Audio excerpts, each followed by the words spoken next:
Hola, ¿qué tal? Bueno, estamos en la segunda clase de la diplomatura en trastornos por déficit de atención e hiperactividad. Hoy vamos a hacer hincapié o vamos a ver algunos recursos, ¿sí? Que mejoran o que facilitan las posibilidades de atención y de comprensión de estas personas. Para comenzar a entender un poco, digamos, cómo viven estas personas o qué es lo que sienten, tomé un ejemplo, digamos, de una definición, ¿no? Que da el Instituto Nacional de Salud Mental de Estados Unidos, que me parece que nos permite tener un acercamiento, ¿no? A lo que le sucede a estas personas. Em, Vamos a tomar, entonces vamos a hablar sobre esto. Dicen, imagínense vivir en un caleidoscopio de rápido movimiento en el cual sonidos, imágenes y pensamientos están en constante movimiento. Aburrirse fácilmente, sin poder concentrarse en las tareas que necesita cumplir, distraído por imágenes y sonidos sin importancia, de manera que su mente lo lleva de un pensamiento o actividad al siguiente. Quizás esté tan envuelto en un collage de pensamientos e imágenes que no se da cuenta cuando alguien le habla. Es decir, cuando nosotros eh, estamos en una clase, estamos realizando una actividad, tenemos la posibilidad, si no presentamos este trastorno, de poder focalizar en aquello que consideramos importante. Si estamos haciendo una actividad, nos concentramos en lo que esa actividad implica, podemos entender el sentido de la actividad, podemos mantener nuestra atención lo necesario como para poder iniciar, realizar y terminar una actividad en el tiempo que esta actividad requiere. Eh, Puede haber distractores a nuestro alrededor, pero como nosotros sabemos la importancia de realizar la actividad, nos seguimos concentrando en aquello que estamos haciendo. E incluso si nos damos cuenta de que hay cosas de nuestro entorno que nos distraen, podemos hacer algo para evitar que eso suceda. O sea, podemos encontrar un recurso dentro de nosotros como para, digamos, hacer como que eso no sucede, o podemos disminuir ese ruido, aquello que nos molesta. Podemos pedir ayuda a otro para decirle que, no sé, que apague la música, que baje la voz, que sí, porque nos damos cuenta de que necesitamos concentrarnos y además de eso entendemos que hay algo del entorno que no nos ayuda a poder realizar lo que queremos realizar. En esta descripción que vimos, el problema es que no, no podemos, las personas no pueden determinar que hay algo que las distrae, no pueden encontrar, digamos, los recursos como para poder concentrarse, sostener una actividad, ¿sí? Porque todo tiene importancia. O sea, no podemos focalizar en aquello que es lo relevante, sino que cualquier cosa que sucede nos parece relevante también y corta lo que estábamos haciendo para, digamos, sumarnos a ese entorno que nos llama la atención, aunque no sea lo más importante que está sucediendo en el momento o en lo que necesitamos concentrarnos. Em, Esto, digamos, que nos hace saltar de una cosa a la otra, digamos, no lo hacemos porque nos gusta o porque no nos interesa, o no siempre es porque no nos interesa lo que estábamos haciendo antes, sino que simplemente no podemos discriminar, ¿sí? Simplemente y complicadamente, ¿no? O sea, como que no queda claro, digamos, qué es la figura, aquello a lo que me tengo que centrar, y el fondo, ¿no? Aquello que tengo que hacer como que no está o que es irrelevante en ese momento.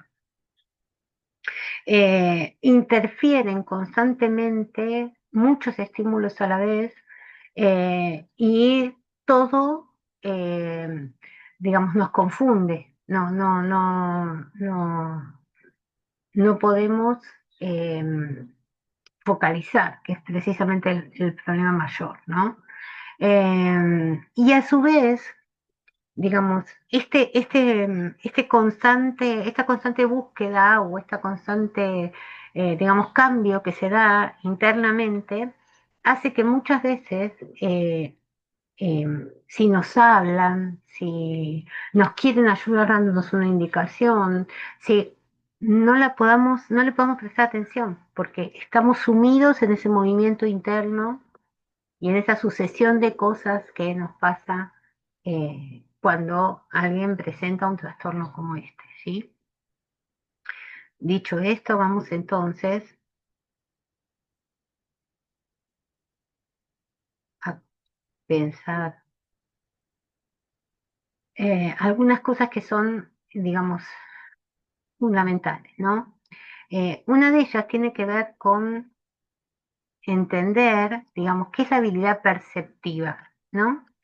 Eh, ¿Cómo es que habitualmente uno comprende y procesa la información a través de los sentidos? Esto después, cuando tengamos la clase con la licenciada Vanessa Setti, ella va a explicar bien lo que es lo de la integración sensorial, pero para poder entender algunos de los recursos que hoy voy a explicar, es necesario que por lo menos hagamos como una pequeña introducción a este tema, ¿no?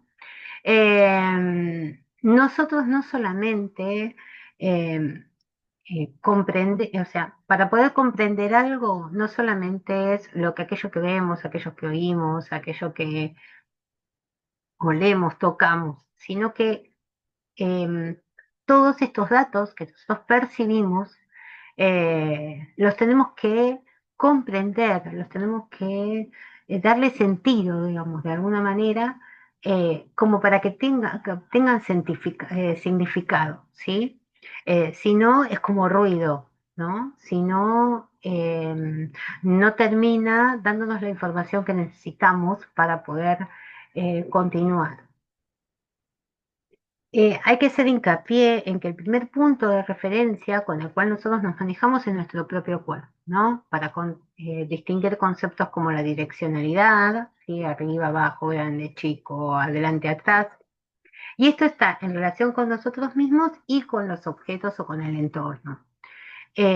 Si nosotros, digamos, tenemos dificultades para poder organizar nuestro cuerpo, porque nuestro cuerpo es como que todo el tiempo nos da indicaciones medio confusas, porque no las podemos terminar de significar, organizar de alguna manera, ya estamos en una dificultad, ¿sí?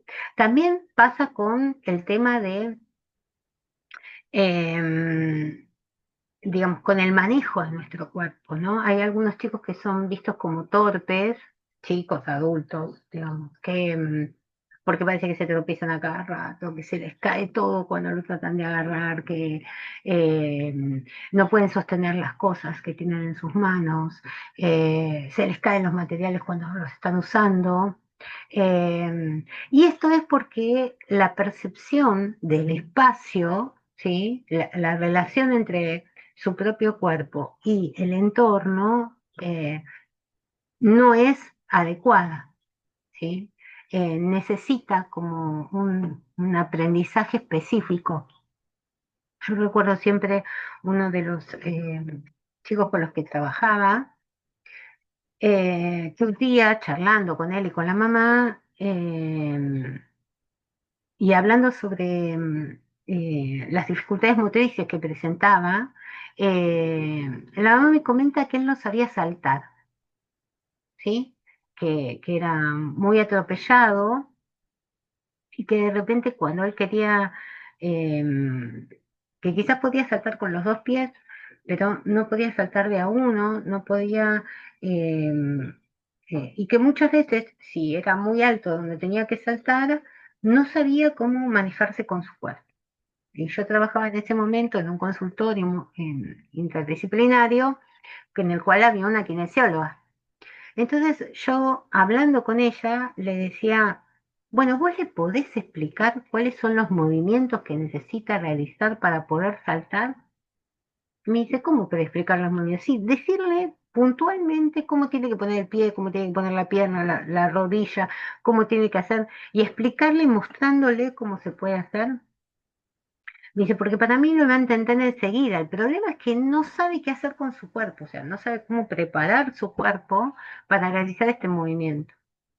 Dicho y hecho, o sea, en cuanto se lo explicó y lo practicaron, o sea, lo hicieron en forma conjunta, no tuvo ningún problema más para saltar ni para hacer ese tipo de movimientos. Lo mismo le pasaba cuando tenía que tomar el lápiz, cuando tenía que realizar cualquier movimiento con su cuerpo. Era como que necesitaba que uno le explicara eh, paso por paso cómo tenía que realizar los movimientos. Lo mismo le pasa después con otro de los chicos, digamos, también les pasaba que bueno, para la familia les parecía importante que él pudiera hacer algún deporte, los deportes grupales le costaban muchísimo, entonces en la familia, el papá sobre todo, practicaba tenis. Entonces él decía, bueno, ¿por qué no intentás?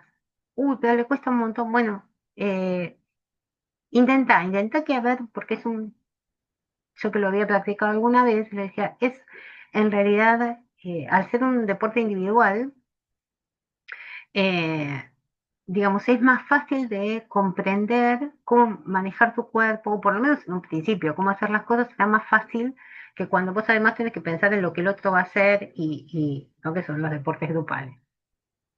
Eh, y un día vino diciéndome que cuando querían explicarle cómo se hacía el movimiento del saque y el papá se lo explicaba y él no lo entendía. O sea, sabía cómo hacer el movimiento, pero no podía entender la sutileza de algunos movimientos. Entonces yo le decía, ¿cómo se lo explicas? Y él me decía, yo me pongo enfrente y le muestro lo que tiene que hacer. Le digo, no, no te pongas enfrente, ponete al lado y que él vea de costado, como que él vea tu movimiento, porque es lo que él tiene que aprender a hacer con su propio cuerpo. Entonces lo tiene que hacer de la misma forma, porque en espejo es muy complicado. Y si no, le digo, filmate haciendo el movimiento y explicándoselo. Y también resultó, eh, digamos, con práctica, pero entendió mucho mejor qué era lo que tenía que hacer, ¿sí? A partir de estas explicaciones de los movimientos y la explicación de en lo individual del movimiento, o sea, en lo personal de lo que cada uno tiene que hacer frente a esas situaciones, ¿no? Poder poner en palabras cosas que uno automatiza, ¿sí? Y que es más, si uno se pone a pensar, si ustedes están en sus casas y se ponen a pensar, ¿qué hacen para caminar? ¿Qué movimientos realizan? Pero lo más probable es que no sea tan fácil de explicar qué es lo que hacen. Lo más probable es que lo tengan que hacer y al hacerlo se vayan dando cuenta de qué es cómo mueven su cuerpo para poder hacerlo. En general todos aprendemos los movimientos, digamos, mirando a otros, ¿no? Eh, mm, y copiando, o sea, imitando lo que el otro hace. Y muchas veces pasa que eh,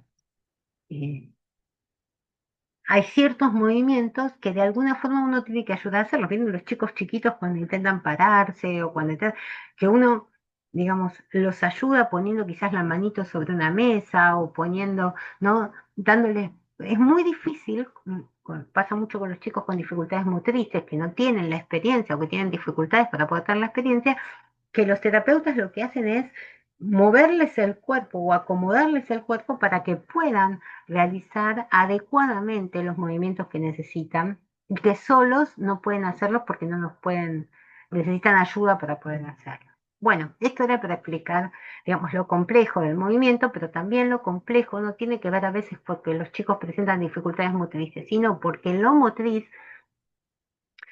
también tiene una cuestión recurso cognitivo, es decir, la mente tiene que ayudarnos a procesar cuál es el movimiento, de qué forma realizarlo, cómo es la secuencia de movimientos para poder realizar una actividad. Esto de la fuerza que yo tengo que imprimirle a una mano, ¿sí? Como para poder sostener adecuadamente, que no es lo mismo sostener algo que está pesado o que tiene un peso determinado que otro, digamos, otro peso. Mi cuerpo tiene que estar preparado para poder, tiene que darse cuenta primero que esto que voy a tomar tiene un peso distinto y tengo que estar concentrado en lo que estoy haciendo, porque si a mí me dan un vaso con agua y yo lo tengo que sostener y ese vaso lo van llenando con agua, ese vaso va cambiando de peso. Entonces yo tengo que darme cuenta que eso va a pasar. ¿Sí? Para estar preparado para sostenerlo mejor, porque si no yo lo sostengo al principio que está vacío y es una fuerza, y si yo me distraigo y pienso en otra cosa, eso se me va a caer, porque yo no estoy prestando atención a lo que estoy haciendo. Entonces, estas cosas, digamos, son las cosas que los chicos necesitan que todo el tiempo los estemos recordando y anticipando que tienen que tener o prever ciertas cosas, digamos, que solos les va a costar. Después de un tiempo de practicarlas y de recordarlas, ellos las interiorizan, digamos, y mejoran estas situaciones, ¿sí? Lo mismo pasa con los materiales, ¿sí? Los materiales tienen que estar presentes, no ser muchos para que no sean distractores también, ¿sí? Generalmente las cartucheras de los chicos que tienen este trastorno, eh, es preferible que no tengan tantas opciones, ¿sí? Que tengan menos, pero que estén presentes, o sea, que sea fácil darse cuenta que falta alguna, que no las viejas cartucheras que de repente tenían para poner todos los lápices. No, entonces enseguida te das cuenta si estás poniendo todos los lápices que te falta alguno, porque están todas las posibilidades, y si no se llenan todas es porque alguna no está. El lugar para poner la goma, el lugar para poner la lapicera, ¿no? Ese tipo de ayudas que ahora vamos a ver, que son formas de estructurar, digamos, y de enviar como un recordatorio constante de cómo son las cosas que necesito, ¿sí? Si las cosas están, si no están, ¿sí? Poder darme cuenta, que no depender siempre de que otro me diga te falta tal cosa o necesitas tal cosa.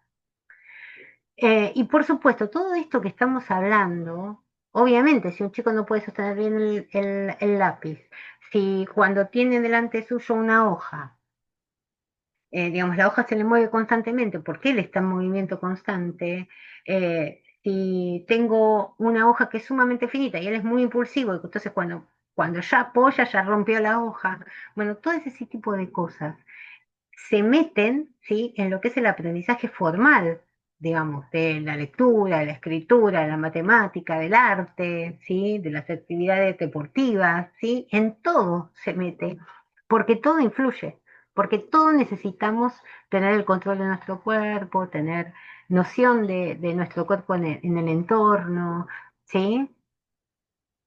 Y a algunos chicos les va a pasar o tendrán más dificultades y otros tendrán menos, pero es probable que todos tengan, ¿sí? En este sentido. Entonces es algo que es importante ya entender, que desde un principio esto es algo que tengo que abordar o algo que va a estar presente, ¿sí? Siempre.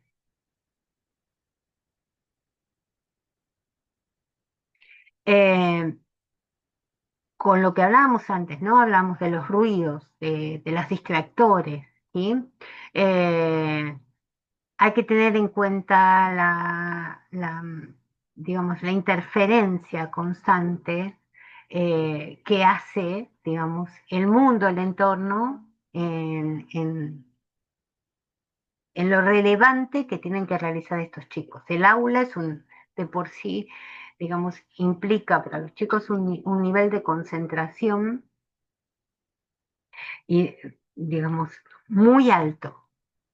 Entonces, si nosotros podemos favorecer, digamos, esta concentración disminuyendo algunos de los distractores, mejor. Si no, va a haber que generar como un espacio, digamos, en su banco, en dónde está ubicado su banco, que le permita hacer como una disminución de estos distractores, ¿sí? Y por supuesto, al estar presentes estos distractores, las instrucciones, lo que yo voy contratando en un aula como en una casa, ¿no? En la casa también hay muchísimos distractores, está la tele prendida, o hay música, o hay otros hablando, ruido de comida porque se está preparando la comida, o sea, siempre hay distractores. La idea no es inhibir todos los distractores, sino poder ayudar. Primero uno tener en cuenta que estas cosas distraen, entonces llamar la atención del chico debidamente, buscarle un espacio donde pueda estar más relajado, donde esto no esté interfiriendo constantemente, ¿sí? Pero saber que esto interfiere y que esto va a dificultar la posibilidad de ellos de seguir nuestras instrucciones o de poder realizar una tarea adecuadamente. Muchas veces van a evitar tareas que se les dificultan, latarse las zapatillas, ¿no? Por lo que implica el poner el cordón, el hacer el nudo, son cosas complejas, abotonarse o desabotonarse la ropa. Yo en esto, digamos, depende de muchas veces de las dificultades, pero si esto es realmente algo que interfiere mucho en sus posibilidades, yo lo facilitaría porque tendríamos que hacer como una em, digamos, como nosotros también hacer como cuál es el objetivo principal, digamos, de nuestro trabajo en determinado momento, ¿no? Si yo quiero que el chico haga la tarea, me concentro en que pueda hacer la tarea, entonces le facilito todo lo anterior. O sea, si antes para hacer la tarea se tiene que sacar la ropa, se lo hago, o sea, lo ayudo a hacerlo yo, para que esté más relajado. Porque si tiene que poner a abotonarse o a hacer determinada cosa, eso ya le va a producir un estrés alto. Si yo después lo siento que haga o sea, como que priorizar, ¿no? Ya sabemos que lo vamos a poner en una actividad, como por ejemplo hacer la tarea que es compleja, que resulta sumamente estresante para él y para quien lo está haciendo con él, ¿sí? Entonces, necesito un tiempo de relajación previo. Entonces, quizás yo facilito algunas cosas, o yo recomiendo facilitar algunas cosas en un principio, dar bastante ayuda en eso para que llegue mejor a la situación fundamental, que es por ejemplo, hacer la tarea o realizar una actividad que le va a implicar mucho tiempo de atención. Dibujar, que implica, o sea, todo lo que implique límites en algún punto o mucha concentración. Dibujar implica concentrarse, implica poder utilizar em, elementos que implican una precisión muy compleja. Colorear, que implica no pasarse límites cuando uno colorea, tener en cuenta quizás el uso de los colores, digamos que no puede ser de cualquier forma, recortar también cuesta bastante, ¿m? Modelar con plastilina, porque en general cuando uno es muy ansioso y quiere hacer algo, bueno, se le termina rompiendo lo que uno está haciendo, entonces hay ciertas cosas que parecen fáciles o que con las que muchas personas tienden a decir yo me relajo dibujando, pero bueno, no siempre con estos chicos va a ser así. Después con el tiempo sí, sí, pero en un principio a veces hacer tareas que para otros serían, bueno, no le estoy dando una tarea compleja, le estoy teniendo una tarea simple. Bueno, hay que ver, quizás para este chico esto que le estoy proponiendo es algo muy complejo, no es algo simple, es algo simple, ¿sí? Bien. Eh, y a veces eh, la información eh, puede estar, digamos, puede ser mejor darla desde un solo punto de vista, o sea, o te lo digo o te lo muestro, ¿sí? Te lo muestro visualmente, ante una cosa, o te lo digo y te lo muestro, o sea, eso, digamos, va a depender de cada uno, digamos, de cada uno de los chicos, qué es lo que les sirve mejor. Muchas veces lo visual es más rápido, puede hacer que después no dependa tanto del otro, ¿sí? Entonces, a veces es mejor que las instrucciones estén graficadas de alguna forma y no tanto que dependa de la palabra o de las instrucciones y además porque a veces nosotros no nos damos cuenta, pero sin querer somos, cuando hablamos o cuando explicamos, somos muy detallistas. Y entonces en toda esa explicación que damos se perdió lo esencial de lo que estamos diciendo. Entonces hay que ver bien que a veces no es la mejor forma de explicar. Bueno, ¿cuáles son los tratamientos recomendados? Todo lo que tiene que ver con medicación también me lo vamos a ver en otra clase con la doctora Marturano, que nos va a explicar justamente el tema em, de, digamos, de cómo se puede utilizar la medicación, ¿sí? En muchos casos es necesaria una medicación porque la impulsividad se aprende a manejar cuando vos estás más tranquilo, pero si vos estás en un momento de mucha impulsividad, no puedes escuchar, no, o sea, el estrés es tan alto que no podés prestar atención a nada, y es demasiado el esfuerzo que hay que hacer. Ustedes piénsense ustedes en un momento en donde están sumamente estresados o que están, digamos, muy ansiosos frente a una situación. Ahí no pueden pensar igual que piensan siempre, ahí no pueden ser lo eficaces que podrían ser en una situación más tranquila. Entonces, ¿por qué le vamos a pedir al chico que lo sea? ¿Por qué le vamos a exigir que haga algo que no puede, porque no puede controlar esto que siente en su cuerpo? Muchas veces las medicaciones, que ahora son mucho menos invasivas de lo que eran antes, pero lo que sí es seguro, que es esto que me parece que es importante recalcar, que no llevan a la adicción, ¿sí?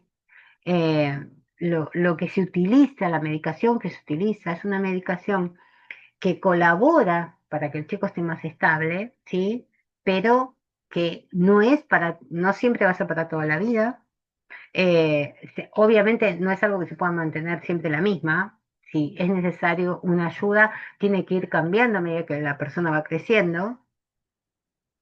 Y no siempre va a tener que ser, quizás a veces tiene que ser en un principio una medicación en una dosis importante para que pueda regularse y a medida que se va regulando y va adquiriendo recursos de autorregulación, de poder entender lo que le pasa y cómo manejarse, esto puede ir disminuyendo. Y quizás en algún momento, frente a situaciones de mucha ansiedad, quizás se vuelve otra vez a tener una estabilidad, pero a necesitar una estabilidad externa, digamos, no interna. Eh, pero bueno, es como decir que uno tiene, no sé, diabetes y que está mal tomar una medicación para evitar que la diabetes se dispare. O sea, podemos utilizar un montón de recursos, cuidarnos en las comidas, pero a veces eso no es suficiente por el grado que tenemos o que presentamos. Entonces necesitamos otras ayudas, ¿sí? Porque, digamos, solo si no, no podemos. Bueno, acá es lo mismo, ¿sí? A su vez, sea o no sea con medicación, la cuestión es que tratamiento tiene que haber siempre, ¿sí? Que no sea solamente hacia el chico, sino que también haya un programa de orientación a padres, que puede ser parte del abordaje que se lo sea. Los mismos especialistas que trabajan con el chico, establecer momentos o espacios de trabajo con familias, o directamente algunos que son, digamos, de orientación a pares específicos, digamos, ¿no? A veces dados por equipos o sea, por grupos de padres que han pasado por estas situaciones y que colaboran ayudando a otros papás o por terapeutas, ¿sí? Esto, digamos, como siempre yo les digo, muchas veces cuando yo pongo ejemplos de tratamientos o de... siempre busco a alguien que sea referente en el tema. Por eso este tipo de abordaje que yo les estoy comentando es lo que propone la fundación, eh, digamos, una fundación que se dedica al trabajo con personas con estos trastornos, ¿no? No lo digo yo. Aunque mi experiencia también está de acuerdo con esta forma de abordar. Bien.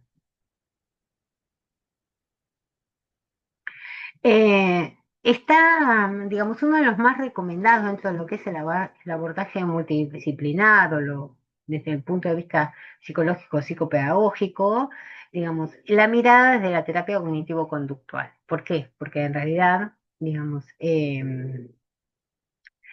Muchos de ellos presentan con problemas de conducta, entonces necesitan, digamos, que el abordaje y la mirada desde el abordaje hacia las familias también, es desde este punto de vista, ¿no? Dar referencias de cómo analizar la conducta eh, del chico o del adulto y poder entender, digamos, a qué apunta con esa conducta o cuál es la dificultad para poder generar un recurso que sea alternativo eh, y lo suficientemente atractivo como para que el problema de conducta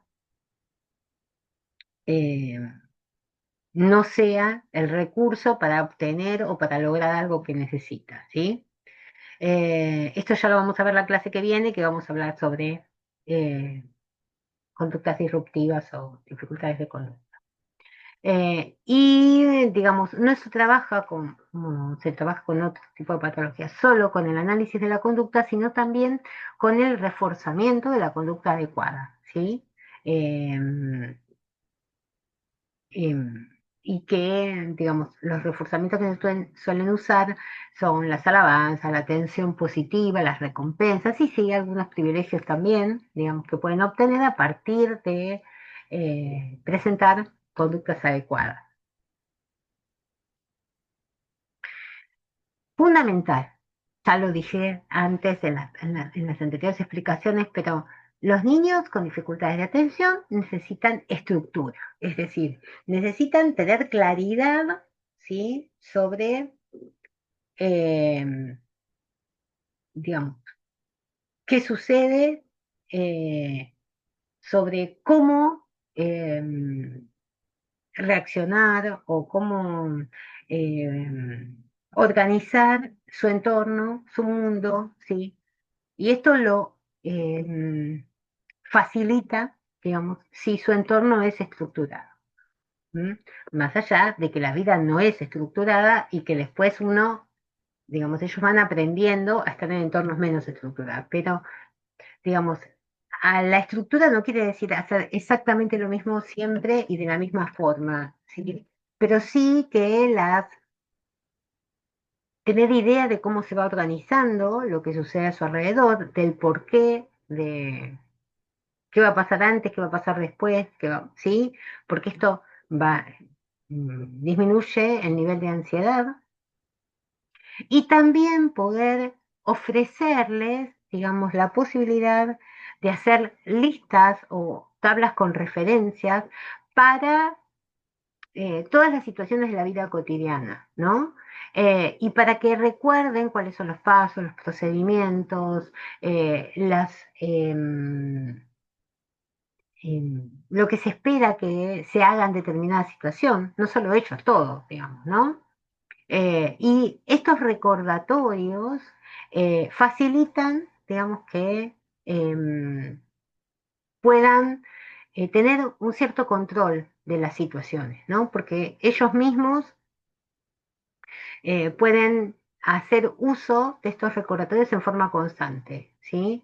Eh, bueno, pueden iniciar una actividad y a los 5 minutos ya no acordarse cómo seguía, bueno, lo tengo ahí, el recordatorio que me dice, ah, tenía que seguir por acá, o tenía que hacerlo de tal forma. Esto se puede usar para todo, se puede utilizar para todos los aprendizajes escolares, se puede utilizar para todas las reglas que existan en casa, en la escuela, para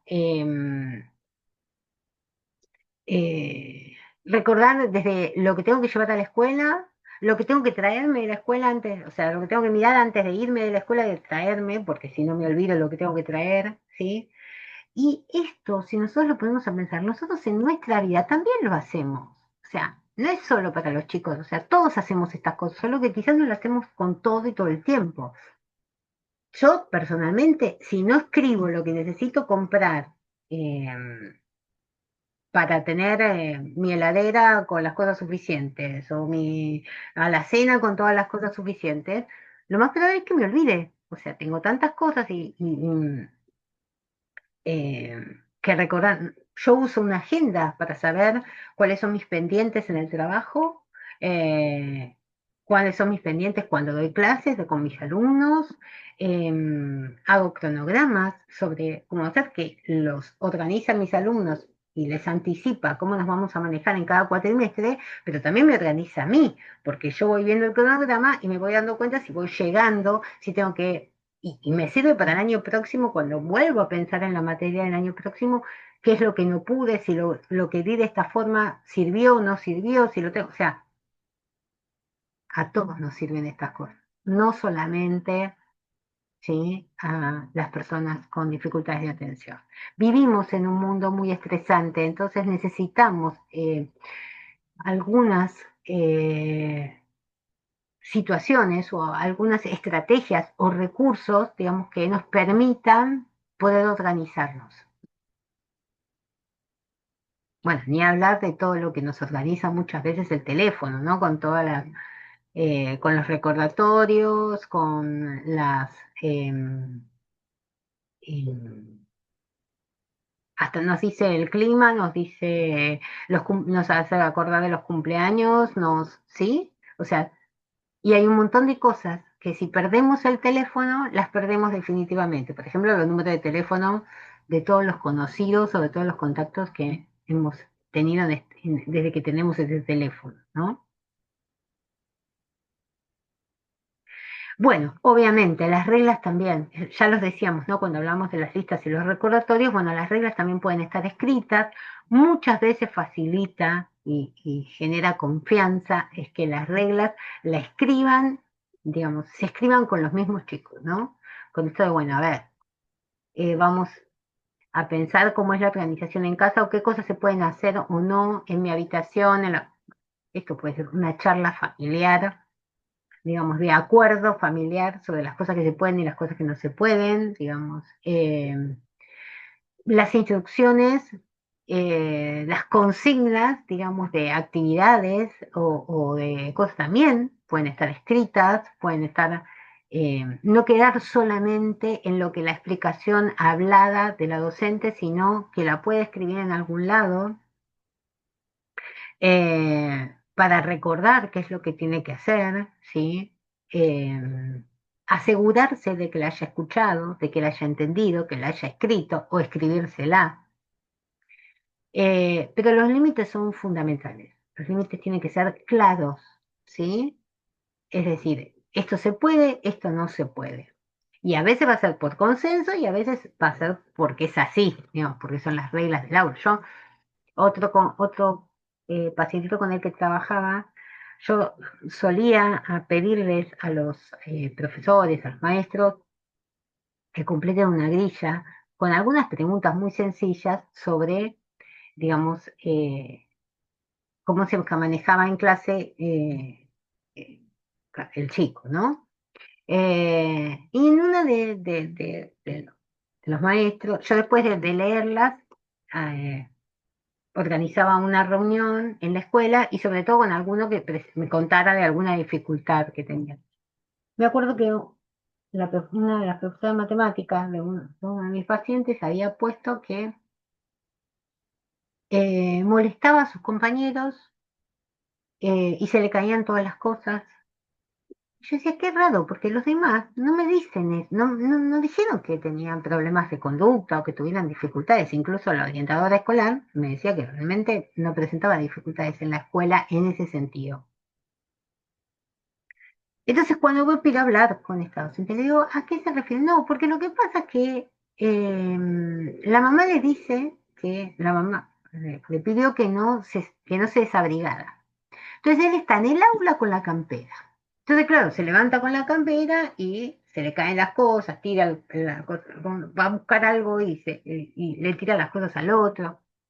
Y yo le digo, ¿por qué está con la campera adentro del aula?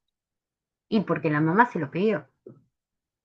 Pero en realidad los demás también pueden estar con la campera en el aula. No, los demás no, se la sacan todos. No, pero si está dentro del aula, bueno, si hay que hablar con la mamá y explicarle que adentro del aula, pero él entiende, no desabrigarse y piensa que es en todos lados. Y en realidad cuando está dentro del aula, no necesita estar con la campera. Sobre todo si esto le va a generar problemas en relación con el manejo, eh, porque obviamente debe ser re incómodo trabajar con los cuadernos, con la carpeta, con la campera puesta. Así que yo lo voy a hablar con la mamá, le digo si es necesario, pero en realidad dentro del aula la campera no puede tenerla puesta, o sea, la campera de abrigo grandota, ¿no? En todo caso, si tiene frío, se puede dar una campera más chiquita, eh, pero me parece que esto solucionaría un montón de cosas y, y dicho y hecho, o sea, era poner en claro algo, una regla que es para todos igual, no era para él, ¿sí? Pero que él había que recordársela, porque en determinado momento no podía discriminar cuándo era adecuado tenerla y cuándo era adecuado no tenerla, ¿no? A veces el pensar con otros y el preguntar las situaciones generan estas pequeñas cosas que solo pensándolas cambian fundamentalmente la situación eh, en la que se encuentra. Bueno, hacer calendarios de actividades o, bueno, utilizar agendas, predecibles en el sentido de que estén las cosas relevantes, no contar cada cosa que se hace. A veces sí para agendas secuenciadas para todos los pasos que necesita una actividad, pero digamos el calendario puede tener solo cumpleaños, puede tener actividades especiales que puedan surgir, ¿sí? Pero, sobre todo, si hay alguna modificación, si algo que se pensó no se puede hacer, no se puede hacer de la forma que se había pensado, hay que explicarlo, hay que anticiparlo, ¿sí? Porque quizás a veces genera mucha expectativa en el chico algo que va a suceder y si eso no sucede, digamos, hay que dar tiempo como para que se pueda entender el cambio, ¿no? Em, porque si no resulta confuso y los puede alterar, como nos pasa a todos, cuando hay algo que nos gusta mucho, que queremos mucho, nosotros tenemos más recursos para aceptarlo, pero en realidad, digamos, no es lo mejor que nos puede pasar. Y también, obviamente, después, como este es un recurso necesario que después va a servir para la vida cotidiana y de adulto, digamos, aprender a hacer los propios calendarios de actividades.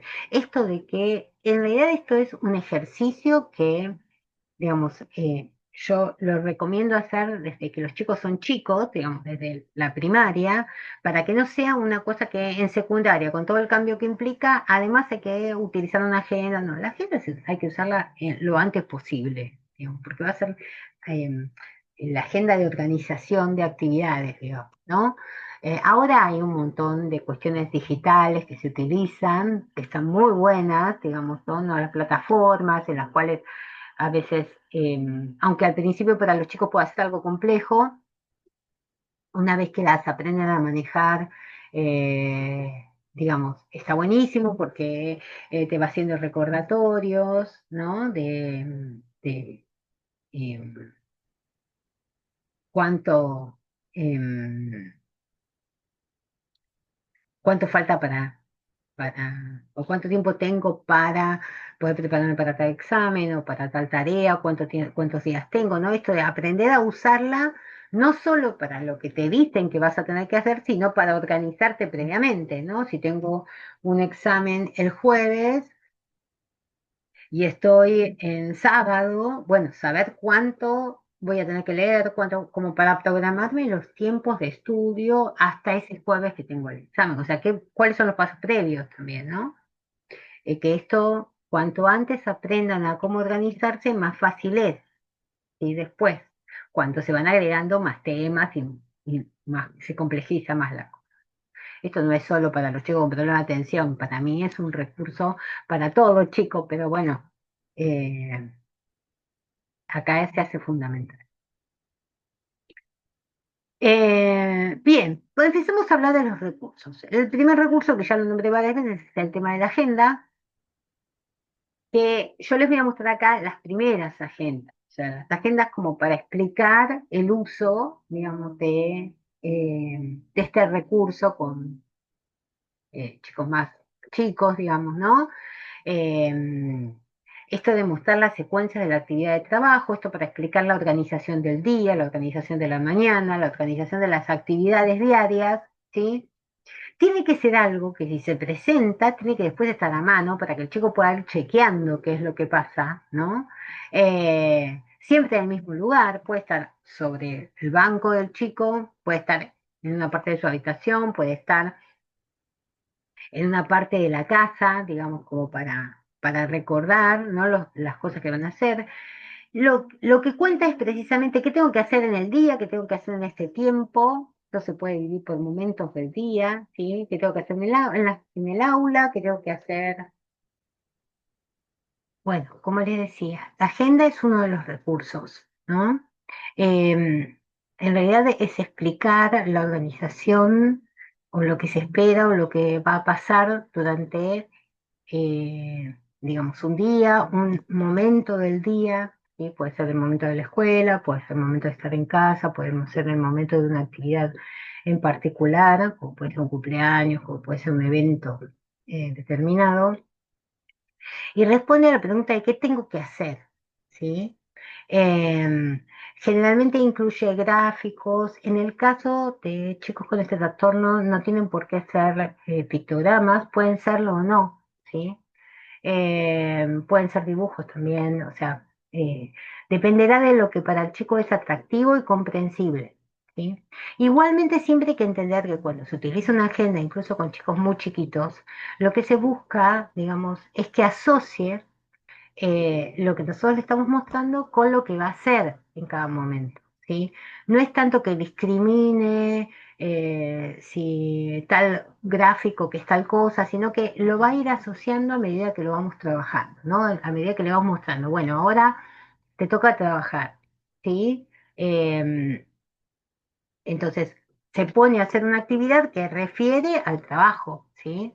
Em, Después se da el recreo. Bueno, ahora vamos a las agendas se utilizan, digamos, mostrando, o sea, se arman al principio del día o del momento, ¿sí? Con todas las actividades que se van a realizar en el momento, em, y después se lee con el chico de izquierda a derecha, ¿sí? O de arriba a abajo, depende de cómo se arme la agenda, las vamos a ver. Y una vez que se termina una actividad, se saca la actividad que se terminó, se guarda, ¿sí? Y se mantienen las otras actividades presentes. En el caso de chicos, digamos, con este trastorno pueden no guardarse, a veces pueden quedar, pero pueden quedar dadas vuelta, o podemos mostrar de alguna forma con una flechita en el momento, tiene que quedar claro en qué momento estamos, o sea que lo anterior a esa flecha ya se hizo y queda por hacer todo lo que es posterior, ¿sí? Si se mantiene claro, no es necesario sacarlo. Si en el caso de chicos con TEA o chicos con dificultades cognitivas más serias, digamos, o capacidad intelectual, hay que sacarlas porque si no es confuso. Pero en el caso de estos chicos puede ser que al quedar, después puedan contarle a otra persona lo que hicieron durante el día, ¿sí? Mostrando la agenda. Pueden ser agendas que se armen, pueden ser agendas que ya estén prearmadas, porque siempre son similares, y que se puedan ir doblando, ¿sí?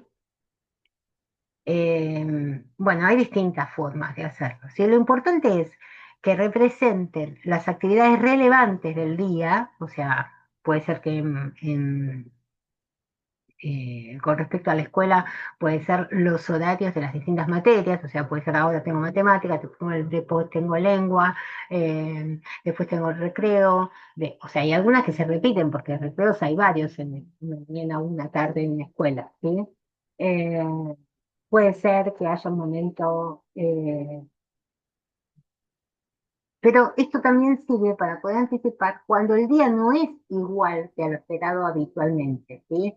O porque hay una actividad que se iba a realizar que no se va a realizar, entonces se puede anticipar. Mira que hoy en lugar de tener educación física, vamos a ir al patio a jugar, o porque no está el profesor, o hoy hay un evento, entonces en lugar de hacer las actividades que hacemos habitualmente, vamos a ir al salón de actos, o vamos a salir al patio, ¿sí? Esto genera, digamos, estructura, que es lo difícil que habíamos hablado, que es lo que les cuesta a ellos organizarse por sí mismos, ¿sí? Cuando los chicos logran la lectoescritura, esto se escribe, no es necesario, digamos, que mantener los gráficos cuando los chicos ya tienen lectoescritura, ¿sí? A menos que tengan, quizás no es con palabras, si los chicos tienen dificultades para escribir, quizás se pueden utilizar palabras, digamos, que representen las actividades, pero sean palabras móviles, para no tener que escribir si le cuesta. Y generar quizás, si le cuesta escribir, la escritura, o reservarla para esos momentos en donde tiene que responder una pregunta o que el esfuerzo sea no todo el tiempo, sino para algunas cosas y algunas otras facilitarlas, como les decía antes, para no generar tanto estrés, digamos, ¿no? Y tanto cansancio, tanta fatiga cognitiva que a veces se da en estos chicos por todo lo que uno les pide que haga y son todas cosas que le cuestan, ¿sí? Bueno, si hay un cambio, se puede tachar, ¿sí? Y para mostrar que hay un cambio, o sea, no es que se quita y se cambia sin explicar, sino que se tacha y se pone la alternativa de actividad que se va a realizar en lugar de esa que estaba prevista. El objetivo a largo plazo, por supuesto, es que ellos puedan armar su propia organización, teniendo en cuenta, digamos, toda la información que uno tiene en cuenta cuando se los ayuda a armar, ¿sí? De preguntarle a la maestra qué es el día o de tener un horario con lo que es lo esperado por cada día en las clases, ¿sí? Y que lo puedan hacer solos, ¿sí? Y que sea un recurso de organización y de estructura que a ellos les permite estar más organizados y anticipar y bajar el nivel de ansiedad. Ahora les voy a mostrar ejemplos de agendas, ¿sí? Agendas con gráficos. Como les decía, pueden ser de esta manera, estas primeras que tienen que ver con utilizar el mismo, digamos, sentido que se tiene la lectoescritura, o sea, de izquierda a derecha, ¿sí?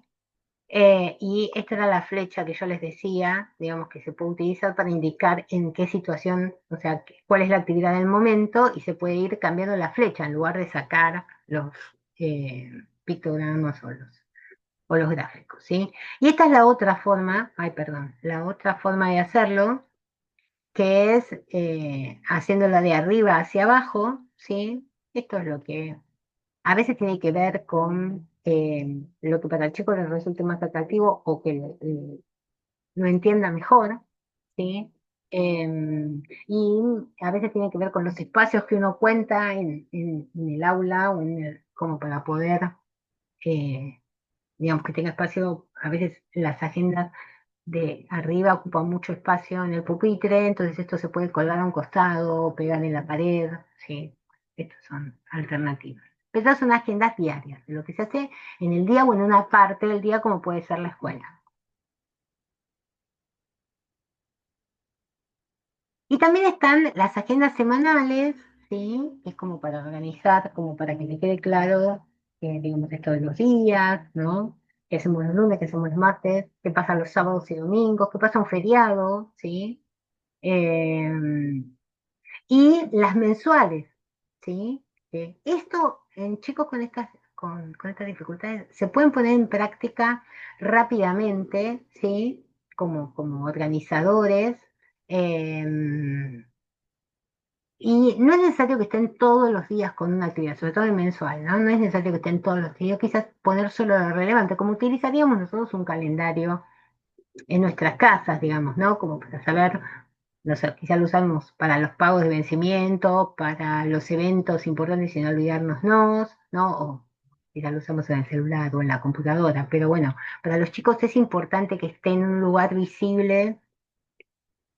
Puede ser que sea algo que sea parte de, digamos, como un librito, un cuaderno complementario donde tenga este tipo de recursos, ¿no? Como para ir sabiendo.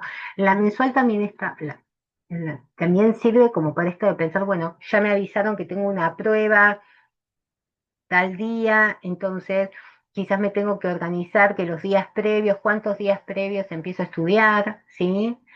O si tengo que entregar un trabajo, cuántos días tengo para poder entregarlo, qué hago primero, qué hago tal día, qué hago tal otro, eso termina también pudiendo organizarlo. Vuelvo a repetir, la idea de todo esto es para que sea un recurso que después le quede para la vida, no solamente para la escuela o para este momento de la escuela. Entonces, lo que uno tiene que llegar a lograr es que no sea siempre algo armado con el adulto, sino que sea algo que ellos aprendan a armar solos, con el feedback del adulto, de, ¿te parece que con estos 3 días que le dedicaste a estudiar esta materia te sirvió?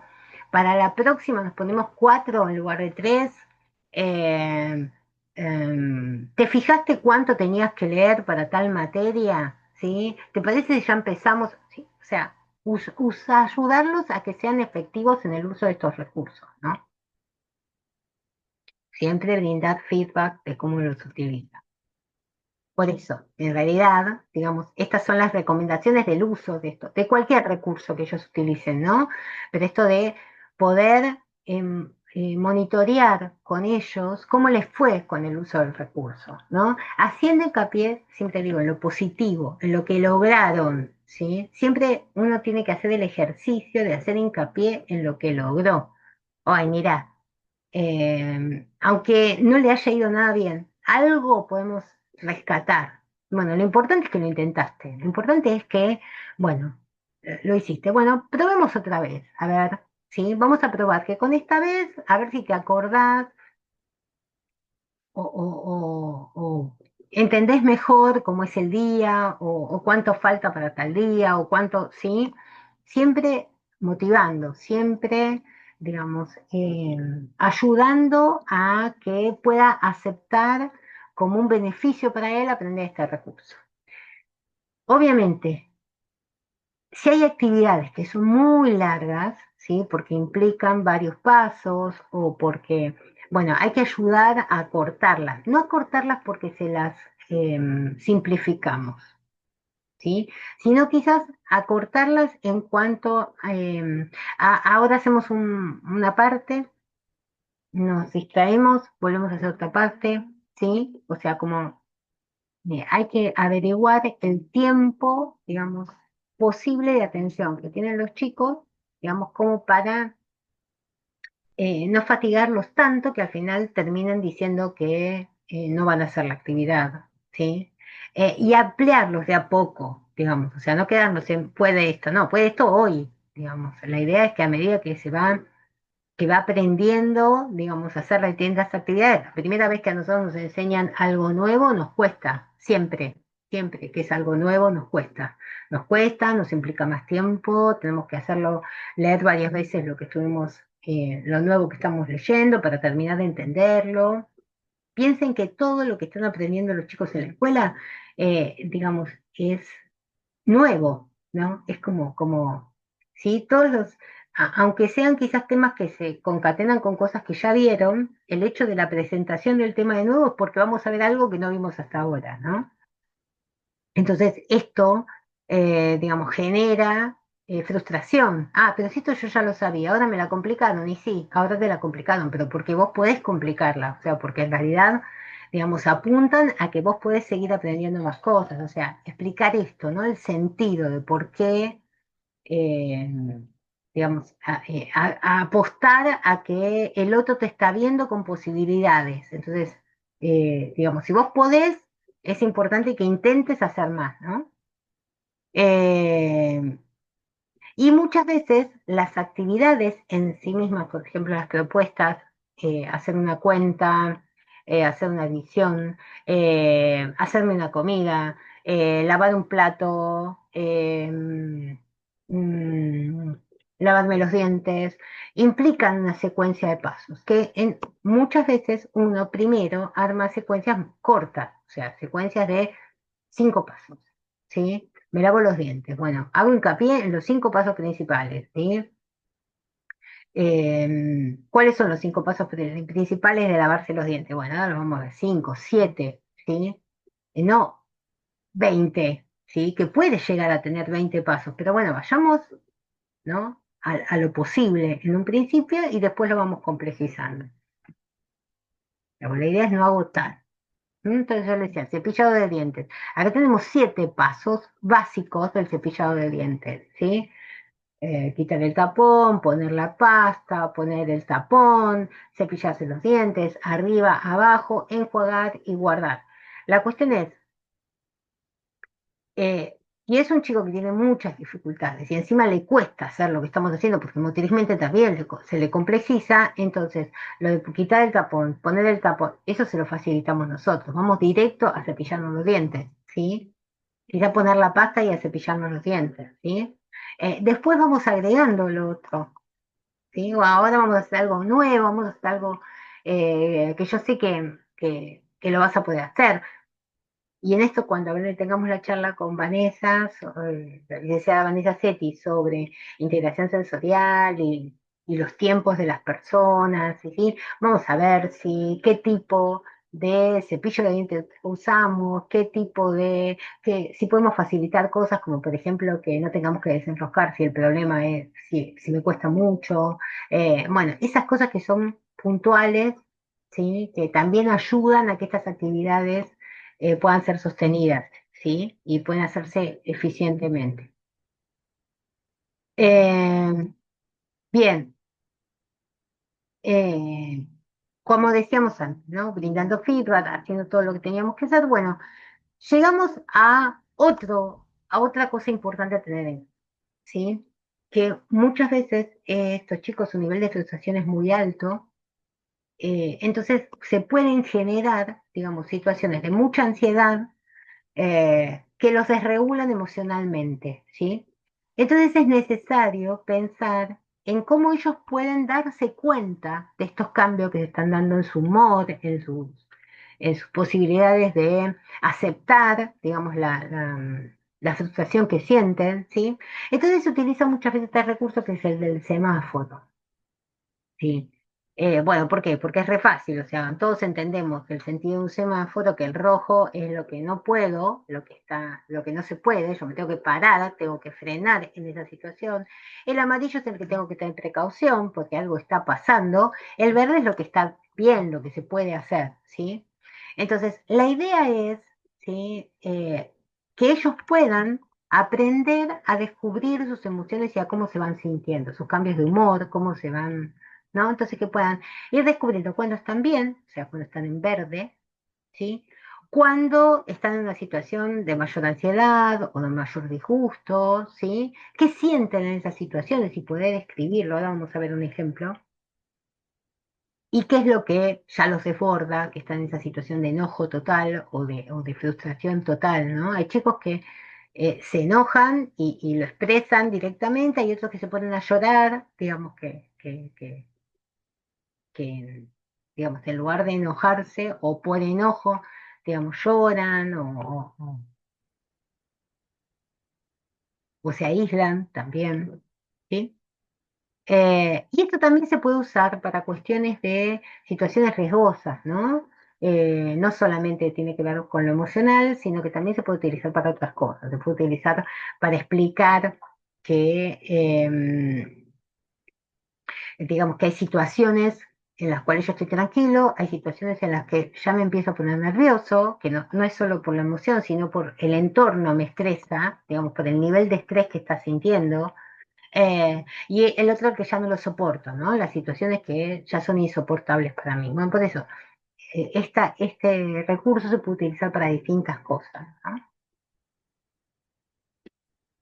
La autorregulación es precisamente esta habilidad del chico del chico, de cualquiera de nosotros, para controlar su comportamiento, ¿sí?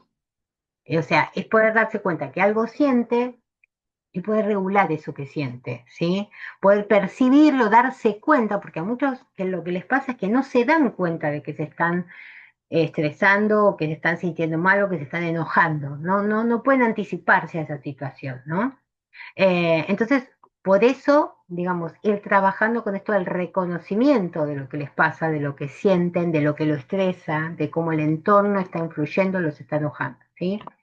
Es algo que hay que aprender con el tiempo, que quizás se puede pensar luego de una situación, cuando el chico ya está calmado, puede pensar, bueno, a ver, pasó esto, te sentiste así, ¿te puedes acordar o te das cuenta de algo que pasó antes que te haya enojado de esa forma o no? O a mí me parece que puede ser por esto, ¿te parece que puede ser por esto, no? Como ir trabajando con ellos y también ir como trabajándolo cuando uno va viendo en el chico y uno le va diciendo, bueno, a ver, ¿cómo te estás sintiendo ahora? ¿Estás bien? ¿O hay algo que te está molestando mucho? Digamos, te ve un poco molesto. ¿Vos te das cuenta que estás molesto? O sea, ¿no? Como esto de, vuelvo a repetir, todas estas estrategias no son solo para los chicos con dificultad de atención. Esto nos puede servir para regular el comportamiento en el aula en general o en casa, ¿sí? Para poner en palabras aquello que muchas veces es difícil de poner en palabras para los chicos, ¿no? Para los chicos, para los adultos, para todos. Bueno, para un adulto decirlo que me un semáforo es más complicado. Aunque en algunas empresas, en algunos lugares, digamos, hay mecanismos como para poder, digamos, ese tipo de cosas gráficas con el cual, bueno, en el caso de que te sientas muy cansado, que te sientas, bueno, pedí ayuda. Bien. Bueno, entonces, esto que yo les decía, ¿no? No solamente tiene que ver con tener claro que cuando estamos hablando de que estamos en una situación de rojo, esa situación ya donde no hay posibilidad, digamos, de frenar lo que está pasando, ya pasó, ¿sí? ¿No? Entonces, hay que intentar encontrar, ¿sí? Eh, cuando empiezan a aparecer las señales, o sea, cuando estaríamos en amarillo, y el verde, digamos, poder discriminar cuáles son las opciones donde hay ausencia de estrés, o sea, decirle al chico, bueno, vos te acordás de los momentos en la escuela estás en algunos momentos en los cuales estás bien, estás contento, ¿sí? Y va a haber muchos momentos en los que estés en amarillo y esperemos que haya pocos momentos en los que estés en rojo, o sea, pero bueno, en ese momento, y pensar alternativas para los distintos momentos, ¿no? Y esto que yo les decía, esto también sirve como feedback para poder trabajar después. Yo te vi así, yo te cuento lo que vi, vos contame lo que sentiste, a ver si lo que yo vi es lo mismo que vos sentiste, ¿no? Para ir trabajando. Este es un ejemplo. ¿No? Yo acá en este ejemplo a mí me parece muy interesante porque no solamente está cómo se siente y las posibilidades de sentimientos, ¿sí? Sino qué puedo hacer en cada momento, ¿no?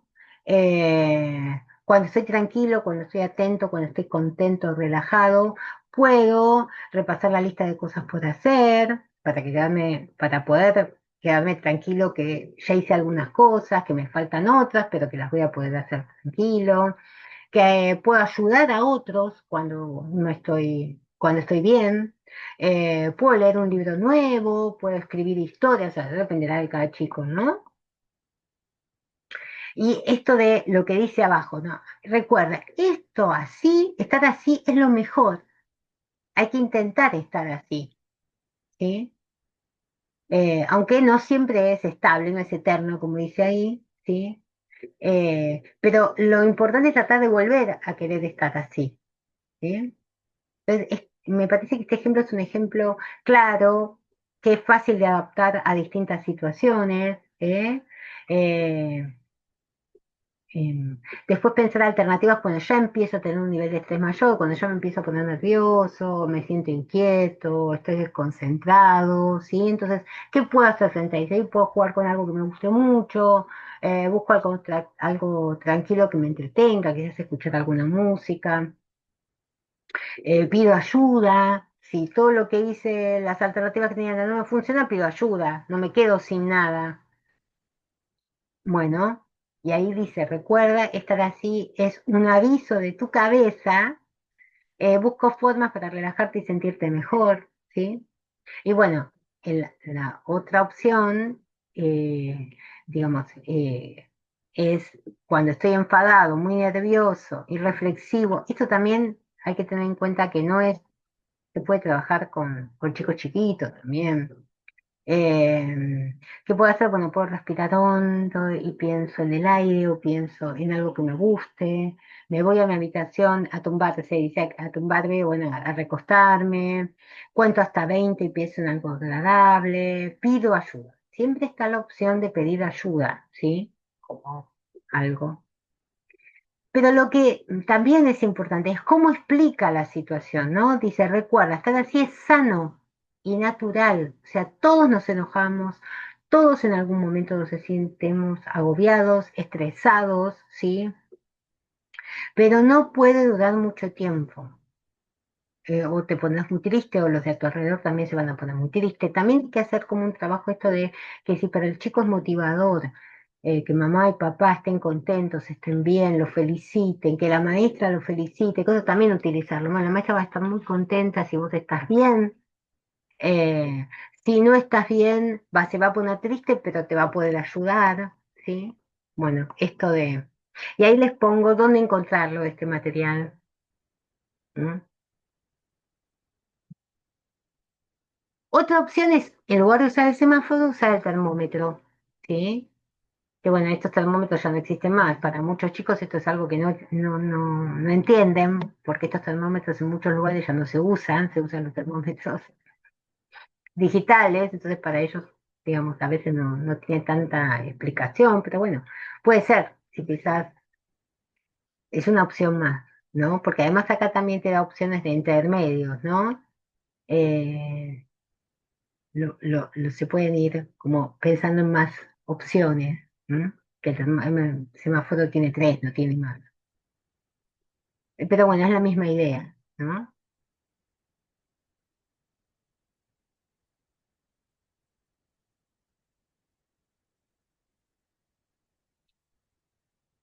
Para los tiempos de espera, para saber cuánto dura una actividad, para que no son muy fáciles de comprender.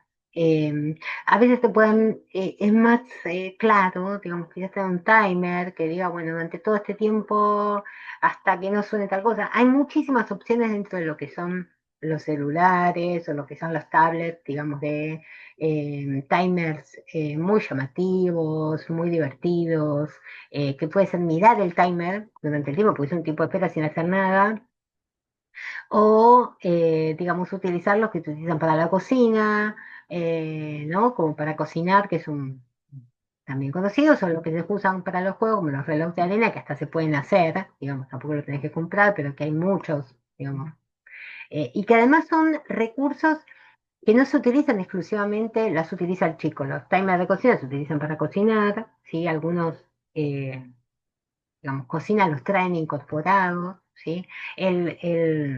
No sé, el microondas o hay muchos electrodomésticos que tienen timers, ¿sí?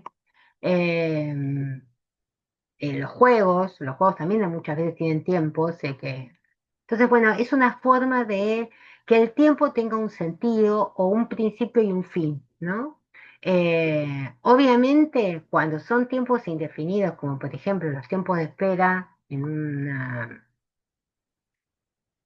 la sala de espera de un médico o de un dentista, que encima de por sí ya son momentos estresantes, esto puede servir en la medida que tengamos una noción clara. Si no, va a ser, bueno, vamos a esperar un tiempo sin hacer nada, después hacemos algo que te gusta, después volvemos, digamos, para alternar y que no sea una única alternativa.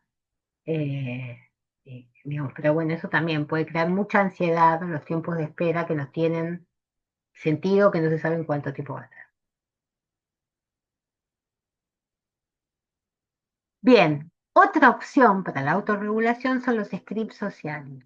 ¿Sí? Es esto de poder describir situaciones, o sea, esto sería como armar las reglas, ¿no? Lo que se puede y lo que no se puede. Digamos, a veces se arman en las aulas cuestiones de convivencia, ¿sí? Y a veces solo se aclara lo que no se puede. En realidad es mucho más claro para los chicos, digamos, tener lo que no se puede y qué alternativa podría existir en el caso, digamos, qué puedo hacer si no puedo hacer eso, ¿no? Entonces, muchas veces te dice lo que no se puede y nada más. Y en realidad, digamos, es más fácil comprender, ¿sí? Que yo puedo, en un aula, mientras están dando una explicación, no puedo gritar o no puedo interrumpir, pero sí puedo levantar la mano. O sea, la conducta esperable, adecuada para esa situación, ¿sí? No se puede hablar siempre o gritar, pero sí puedo hablar cuando es mi turno. O sea, cuando me dan la palabra, puedo hablar, ¿sí? Ahí también se puede utilizar un timer en aquellos chicos que son como muy verbales, muy que les cuesta, digamos, poder tener un tiempo para hablar, ¿no? Y que quizás esto sea algo regular para todos. Todos tienen este tiempo para hablar. El que quiere lo usa todo, el que quiere usa una parte nada más. No se puede insultar, pero sí se puede hacer un comentario, ¿sí? Si alguien dice algo que no me gustó, no lo insulto, pero sí le puedo decir, eso no me gustó, ¿sí? Eh, no me puedo levantar sin permiso, pero sí, si necesito levantarme por algo, puedo pedir permiso, por ejemplo, para ir al baño, o para ir a buscar algo, o pedir algo, o para ir a preguntar algo, ¿sí? Molestar a los demás ni correr, eso no lo puedo hacer, pero sí puedo estar sentado tranquilo. Esto es dentro del aula, ¿no?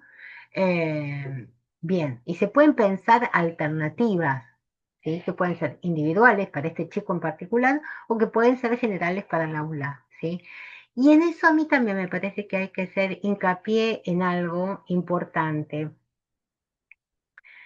Muchas veces, esto es un punto de vista muy personal, ¿no? Pero se hace, en las aulas se hace como una cuestión de todos tienen que hacer lo mismo y todos somos diferentes. No a todos nos calman las mismas cosas, no todos en los tiempos de espera, por ejemplo, podemos hacer lo mismo.